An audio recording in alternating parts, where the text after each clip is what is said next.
Hello বন্ধুরা,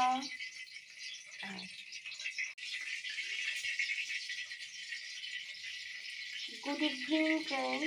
দেখো, তোমাদের জন্য একটা নতুন রেসিপি নিয়ে চলে এসেছি।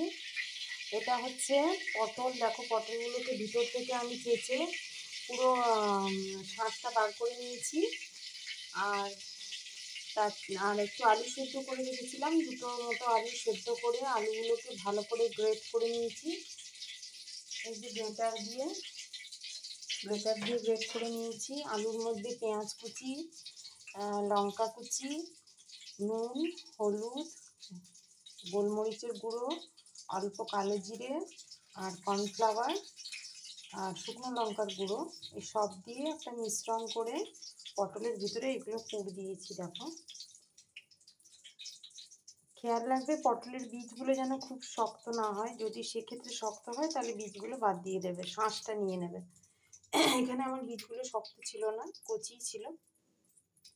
পটলের ভিতরটা পুরো পরিষ্কার করে শাঁসটা নিয়ে আলু সিদ্ধতে মেখে ভালো করে, তারপর পেঁয়াজ কুচি, লঙ্কা কুচি, কালো জিরে, হলুদ, নুন, গোলমরিচের গুঁড়ো, কর্নফ্লাওয়ার দিয়ে ভালো করে মিশ্রণটাকে মেখে তারপর এরকম পটলের ভিতর দিয়ে দেবে।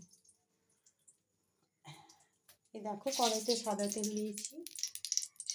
দিয়েছি। এখন এই যেই পিঠগুলোতে এইগুলো ভরা আছে, ভালো করে তেলটা গরম হলে সেই পিঠগুলো আগে ভেজে নেবে। তো চলো ভেজে তোমাদের আমি দেখাচ্ছি। এভাবে সব কটাকে রেডি করে নিয়েছি। দেখো বন্ধুরা, ঠিক এইভাবে আমি প্রথমে যে দিকটা পুর দিয়েছি সেদিকটা আগে দিয়েছি। এই দেখো কি সুন্দর ভাজা হচ্ছে। দেখো বন্ধুরা, কি সুন্দর ভাজা হয়েছে।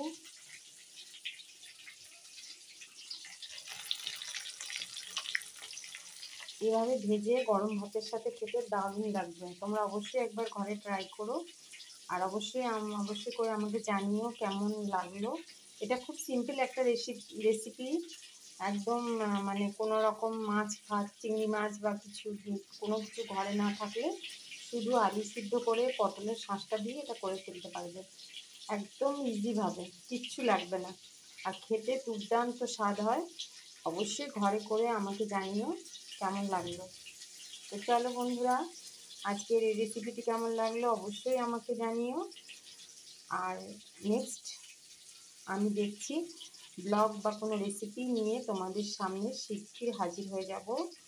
ততক্ষণ ভালো থেকো, সুস্থ থেকো, সাবধানে থেকো। টাটা।